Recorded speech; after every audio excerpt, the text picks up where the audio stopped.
A mattina mi leggo il giornale con mille notizie.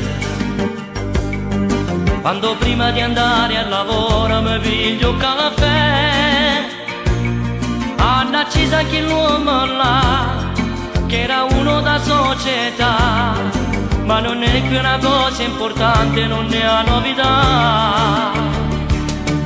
Di rapine, di scippi e estorsioni ce ne ha centinaia. Di tangenti e continui aumenti non se ne può più.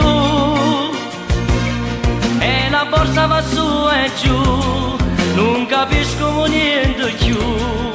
Meno male che arredo il giornale c'ha pubblicità.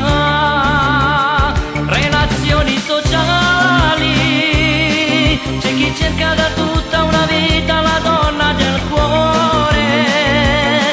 C'è la vedova di 70 anni che vuole sposare. C'è la coppia alle prime esperienze che fa novità. Relazioni sociali, c'è il ragazzo gentile e carino che cerca l'amico. Avvocati, ingegneri, dottori che cercano storie travolgenti, un tantino piccanti per se divertire.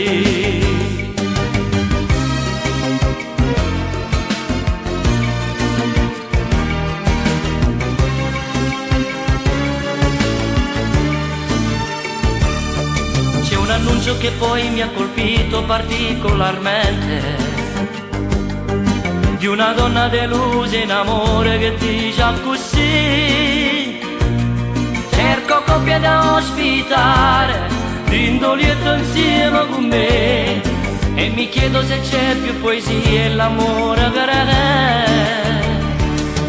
Una volta l'amore nasceva fra sguardi e sorrisi, francamente sono ancora convinto che è bella così.